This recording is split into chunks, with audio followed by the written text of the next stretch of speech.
Iba-iba talaga ang fashion taste ng tao. Kung maraming fashionista ang bet na bet, ang sinuot na gown ni Bea Alonzo sa GMA Gala 2024 noong Sabado, marami ring netizen na may masabi lang at binabash ito. Hati nga komento ng mga taong totok sa online world sa sheer white gown ni Bea na mula pa sa Alaya, isang shop sa Paris, France na may collection ng mga ready-to-wear for women na gawa ng iba't ibang mga designer. Puring-puri ng mga fashion editors ang sinusuot na Bea.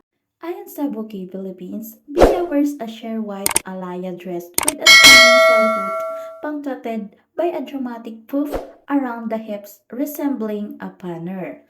Kasali rin sa listahan ng best dressed celebrities ng nasabing event ang ex-fiancé Dominic Roque. Ilang beses naming pinanood yung mga naglabasang video sa red carpet. Okay naman ang damit niya, caring-caring niya naman, at bagay sa kanya, sikat at expert sa fashion trends ang stylish ni Bia. Bongga rin ang glam team niya, kaya for sure ay pinag-isipan nila ng bonggang-bongga ang nasabing total look ng actress para sa katapos lang ng big event ng GMA 7. Siguro nga tama ang komento ng ilang netizens na wala raw magawa ang bashers ni Basha, sikat na karakter ni Bea sa One More Chance, movie niya with John Lloyd Cruz, kaya pilit na hinahanapan ng kapintasan ang idolo nila. Pero hindi nga ito bet ng maraming netizen at kuno-kunong fashion authorities. Mababasa sa mga comment section ng iba't pang self-made page ng mga nag-cover ng Kaposo event ang mga hindi kagandang komento na nasabi sa white dress ni Bea.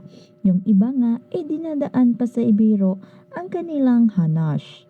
Umuwi ka na muna, Bea. Nadala mo yung takip ng toilet bowl. Kanina pa namin hinahanap. Mukhang paddle, color-color ka. Not a good choice, Bea. Natalbugan ka tuloy ng iba sa damit mo.